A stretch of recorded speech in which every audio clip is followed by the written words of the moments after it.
नमस्कार दोस्तों, इस वीडियो में आज हम एक्सप्लेन करने वाले हैं 2007 में आई फिल्म अगर की स्टोरी। ये एक सस्पेंस थ्रिलर मूवी है।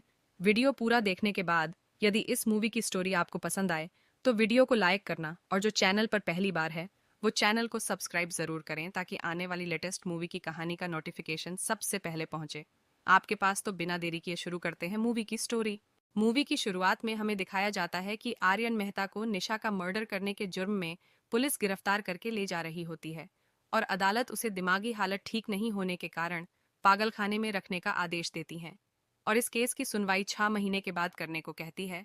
आगे 6 महीने के बाद का सीन दिखाया जाता है जहां पागलखाने में आर्यन से मिलने डॉक्टर आदित्य आता है। आदित्य एक साइकाइट्रिस्ट है। आदित्य आर्यन को अपना परिचय देता है और कहता है कि मैं एक डॉक्टर हूँ और कहता है कि तुम दुनिया में बाहर निकल कर देखो, एक हसीन दुनिया तुम्हारा इंतजार कर रही है।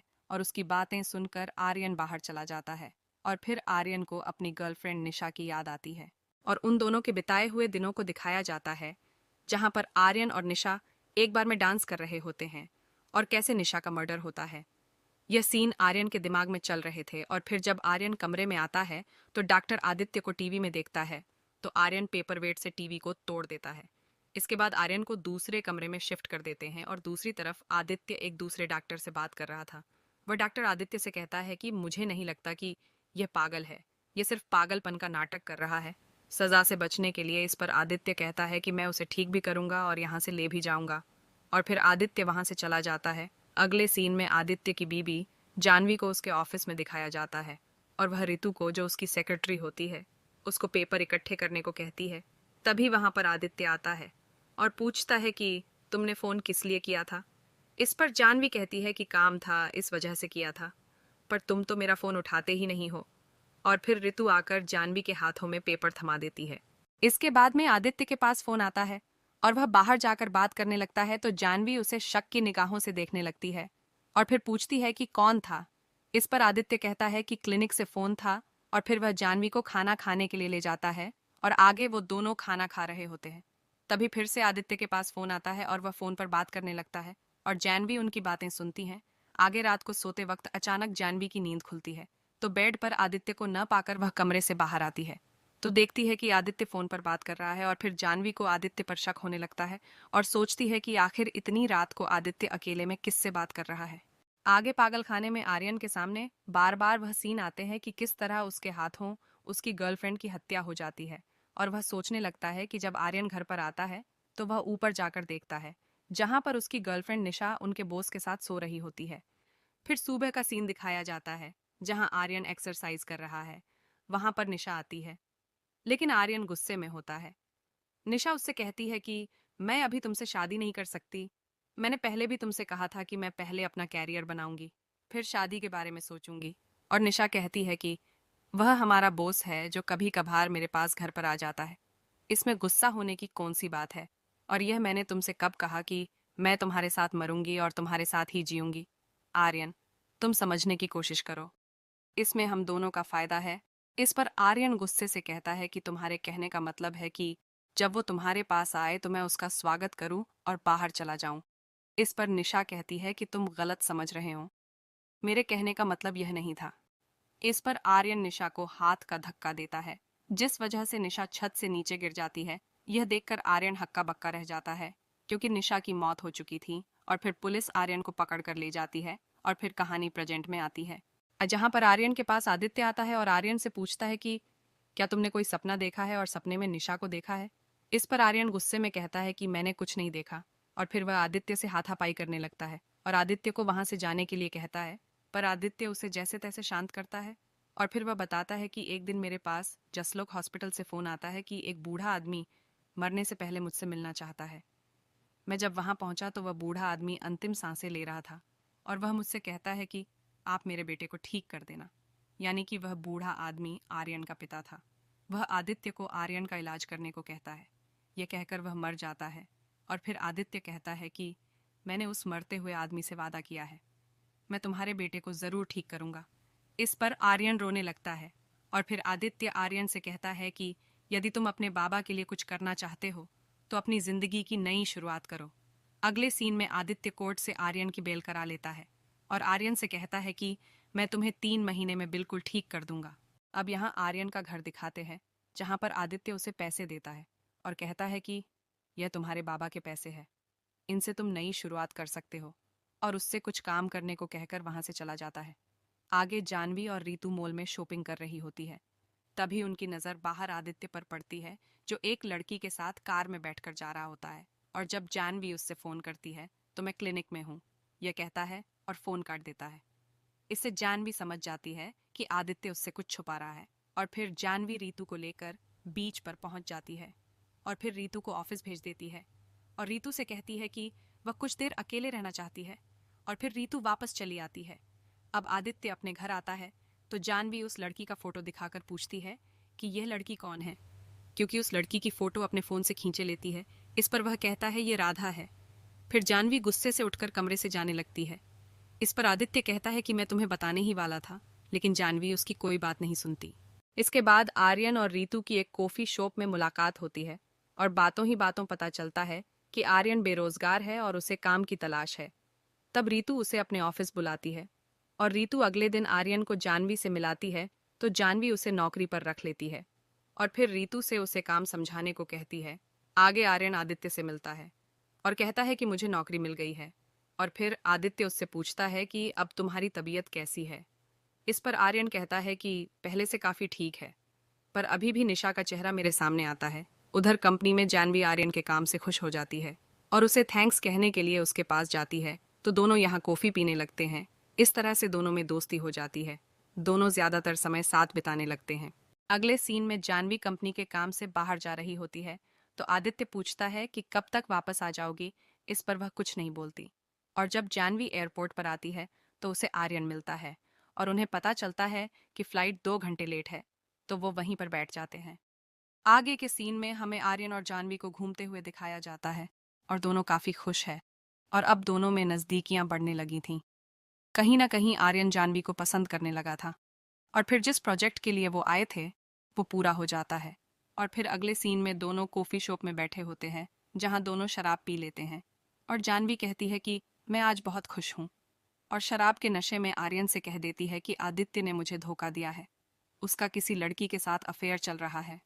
और फिर दोनों एक दूसरे से प्यार का इजहार करते हैं।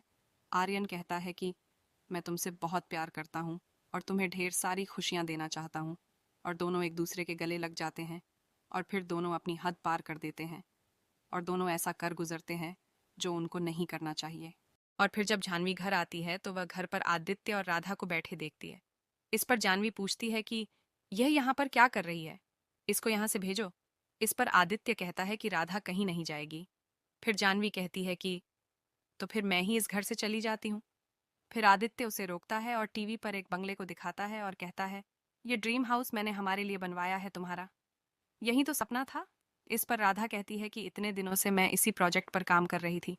अगले महीने तुम्हारे जन्मदिन पर आदित्य तुम्हें यह गिफ्ट करना चाहता है। और फिर आदित्य और राधा वहां से चले जाते हैं, और फिर जानवी पछताती है कि मैंने बेवजह ही आदित्य पर शक किया। अगले सीन में हमें जानवी के ऑफिस का सीन दिखाया जाता है, जहां पर आर्यन आता है। वहां पर जानवी को न पाकर वह रीतू से पूछता है, तो रीतू कहती है कि आज मैडम नहीं आई और कहती है कि तुमको हेल्प की ज़रूरत है तो मैं तुम्हारी हेल्प कर सकती हूँ। इस पर आर्यन मना कर देता है, और इसके बाद आर्यन जानवी को कई फ़ोन करता है, लेकिन जानवी उसका फ़ोन नहीं उठाती है, क्योंकि उसको इस बात का पछतावा होता है कि उसने आर्यन के साथ रिलेशनशिप बनाकर आदित्य के साथ धोखा किया है, और वह अब आर्यन से दूर होना चाहती है।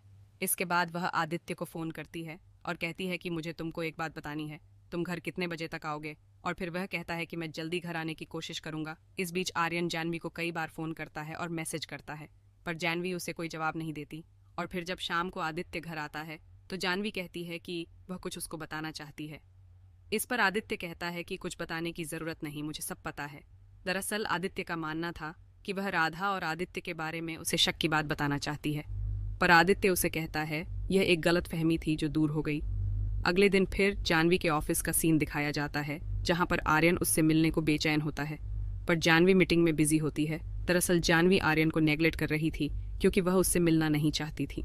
और फिर आर्यन जानवी से उसके केबिन में मिलने आता है, तो जानवी उसे कहती है कि हमारे बीच जो भी कुछ हुआ उसे तुम भूल जाओ, वह सब गलती से हुआ था। दरअसल यह एक गलतफहमी की वजह से सब कुछ हुआ था, और वह कहती है कि आदित्य मुझे बहुत प्यार करता है, हमें अपनी गलती को भूलना होगा। और यह कहकर वह वहां से चली जाती है। अगले दिन फिर आर्यन जानवी का पीछा करता है। इस पर जानवी को गुस्सा आता है और वह उसे डांटते हुए कहती है कि एक बार में तुम्हें बात समझ में नहीं आती क्या? मैंने जब कहा कि हमारे बीच जो भी कुछ हुआ वह एक भूल थी और मैं अपने पति से ही प्यार करती हूँ, तुम हमारे बीच हुआ उसे भूल जाओ। इस पर आर्यन को भी गुस्सा आ जाता है और वह कहता है कि इसका मतलब तुमने मुझे यूज किया है, लेकिन मैं तुम्हें जान से मार दूंगा। और फिर जानवी उसे कंपनी से निकल जाने को कहती है और यह भी कहती है कि दोबारा मुझसे मिलने की कोशिश मत करना। अगले सीन में दिखाया जाता है कि आर्यन जानवी के पास आता है और कहता है कि तुमने मेरा इस्तेमाल किया है, मैं तुम्हें जान से मार दूंगा। इस पर जानवी डर जाती है और वह आदित्य को फोन करने लगती है, तो आर्यन उसे रोकता है और फिर जानवी उससे बचने के लिए वहां से भागने की कोशिश करती है, लेकिन वह उसे पकड़ लेता है और इस तरह दोनों में खूब हाथापाई होती है। और फिर अचानक वहां आदित्य आता है और वह जानवी को आर्यन से छुड़ाता है। जानवी कहती है कि मुझे बचा लो, आदित्य यह मुझे मार डालेगा। और फिर दोनों एक दूसरे की तरह देखते हैं, क्योंकि आर्यन को पता नहीं होता है कि जानवी आदित्य की पत्नी है और ना ही आदित्य को पता कि जिस औरत से आर्यन प्यार करता है वह जानवी है। इसके बाद आर्यन आदित्य के सिर पर वार करके वहां से चला जाता है। इस घटना के बाद आदित्य जानवी से दूरी बना लेता है, तो जानवी आदित्य की जिंदगी से दूर जाने को कहती है, तो आदित्य उसे उसकी गलती पर माफ कर देता है और दोनों फिर से एक हो जाते हैं। अब आर्यन शहर छोड़कर जा रहा होता है। तभी उसकी मुलाकात ऋतु से होती है और वह आर्यन को अपने घर ले जाती है और उसे कहती है, तुम्हारे पीछे पुलिस लगी हुई है, क्योंकि आदित्य ने उसके खिलाफ रिपोर्ट लिखवाई थी। इसी बीच ऋतु के पास जानवी का फोन आता है और वह कहती है कि हम आज नए घर में शिफ्ट हो रहे हैं, इस वजह से मैं आज ऑफिस नहीं आ सकती। और फिर ऋतु उससे नए घर का पता पूछती है, तो वह नए घर का पता लिखने लगती है। यह सब आर्यन देख लेता है और फिर वह ऋतु से कहता है, बाहर पुलिस मेरी तलाश कर रही है, इसलिए जानवी के पास तुम मुझे पहुंचाओगी। इस पर वह कहती है कि मैं ऐसा कुछ नहीं करूंगी। इस पर जबरदस्ती वह ऋतु को अपने साथ ले जाता है। अगले सीन में आदित्य और जानवी अपने नए घर में होते हैं और वो दोनों बहुत खुश हैं। और फिर आदित्य बाहर से खाना लाने के लिए वहां से बाहर निकल जाता है। दूसरी तरफ ऋतु आर्यन को उनके नए घर में ला रही होती है। तभी आर्यन ऋतु को कार में बांधकर और कार को चारों तरफ से लॉक करके जानवी के नए घर में उसे मारने के लिए चला जाता है। इधर जब आदित्य खाना लेने जा रहा होता है, तब उसे ऋतु की आवाज सुनाई देती है और वह हेल्प के लिए चिल्ला रही थी। आदित्य गाड़ी से उतरकर उसकी गाड़ी की तरफ जाता है, तो देखता है ऋतु गाड़ी के अंदर है। आदित्य गाड़ी को खोलने की कोशिश करता है, पर वह लॉक होती है। तब वह गाड़ी का शीशा तोड़ कर गाड़ी के अंदर जाता है। ऋतु उसे कहती है कि आर्यन मुझे गाड़ी में बांधकर जानवी को मारने के लिए गया है। तब आश्चर्य से आदित्य पूछता है कि क्या आर्यन यहाँ आया है? और फिर दोनों मुस्कुराने लगते हैं, यानी कि हकीकत यह सामने आती है कि यह सब प्लान, यानी जानवी को आर्यन के हाथों मरवाने का प्लान आदित्य का था और ऋतु भी उसमें शामिल थी। और आदित्य जानवी की पूरी जायदाद हड़पने के लिए उसे रास्ते से हटाना चाहता है। और अब आदित्य कहता है कि उसके मरने के बाद पूरी जायदाद मेरी हो जाएगी। इस पर ऋतु कहती है कि मेरी नहीं, हमारी। और फिर आदित्य कहता है हमारी नहीं, सिर्फ मेरी, क्योंकि तुमको तो आर्यन ने मार दिया है। यानी कि आदित्य का प्लान है कि वह ऋतु को मारकर सारी जायदाद खुद हड़पना चाहता है, क्योंकि ऋतु को मारने के बाद उसका इल्जाम तो आर्यन पर ही आने वाला है। और फिर आदित्य ऋतु का गला घोंटकर मारने लगता है। तभी वहां पर आर्यन आ जाता है और वह आदित्य से कहता है कि मुझे तुम पर पहले ही शक हो गया था, तुम और ऋतु मिले हुए हो, क्योंकि ऋतु के घर पर उसने राधा की तस्वीर मिली थी। उस तस्वीर पर फोन नंबर लिखा था। जब आर्यन उस नंबर पर फोन करता है तो पता चलता है कि आदित्य ने ही उसको इस जाल में फंसाया था, यानी कि राधा कोई डिजाइनर नहीं थी। वह सब चाल थी आर्यन और जानवी को पास लाने की और आर्यन के हाथों जानवी की हत्या करवाने की। और फिर आर्यन कहता है कि अब मैं तेरी पूरी सच्चाई जानवी को बताऊंगा। और फिर आर्यन आदित्य को मारने लगता है, लेकिन वह छुड़ाकर जानवी के पास भागने लगता है और आर्यन उसका पीछा करता है। और फिर दोनों उनके नए घर पर पहुंच जाते हैं और आदित्य दौड़ता हुआ जानवी से कहता है, तुम अंदर चली जाओ, यह तुम्हें मारना चाहता है, इससे बचो। इस पर आर्यन कहता है, तुम इसके बातों पर विश्वास मत करो, तुमको यह मारना चाहता है, मैं तुम्हें बचाने आया हूँ। लेकिन जानवी को आर्यन की बात का विश्वास नहीं होता और फिर दोनों के बीच में लड़ाई शुरू हो जाती है। तो जानवी अचानक आर्यन पर वार करती है और वह आर्यन पर 2-3 वार करती है और उसे स्विमिंग पूल में गिरा देती है। लेकिन आर्यन बाहर निकलने की कोशिश करता है, पर अब की बार वह आर्यन के सिर पर बहुत तेज वार करती है और वह पानी में डूब जाता है और उन दोनों को विश्वास हो जाता है कि आर्यन मर चुका है। फिर दोनों घर के अंदर जाते हैं। अगले सीन में दिखाते हैं कि आदित्य जानवी से कहता है कि मारने का इल्ज़ाम मैं अपने सिर ले लूँगा, क्योंकि मैं पुलिस को कहूँगा कि उसने मेरी पत्नी को एक बड़े चाकू से मार दिया था। और फिर आदित्य उसे पूरा प्लान बताता है। ये सब मेरा ही प्लान था, तुम्हें आर्यन के हाथों मरवाने का, लेकिन तूने उसे ही मार दिया और अब मुझे ही तुमको मारना पड़ेगा, क्योंकि तुम्हारी पूरी जायदाद तभी मुझे मिल सकती है। और वह जानवी को मारने लगता है।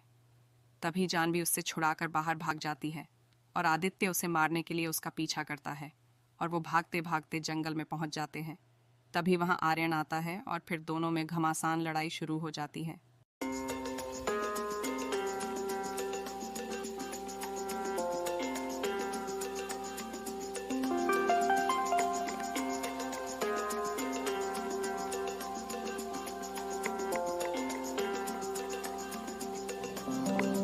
और फिर आर्यन आदित्य को जान से मार डालता है। अगले सीन में जानवी आर्यन की बेल करवाती है और जेल से छुड़ाती है। और जानवी आर्यन से कहती है कि बाहर तुम्हारी नई जिंदगी इंतजार कर रही है, और वह आर्यन को कार में बैठाकर अपने साथ ले जाती है। इसी के साथ फिल्म खत्म हो जाती है। तो दोस्तों, यह थी आज की कहानी। आपका इस कहानी के बारे में क्या कहना है, कमेंट करके जरूर बताएं। और इस वीडियो को यहीं पर समाप्त करते हैं।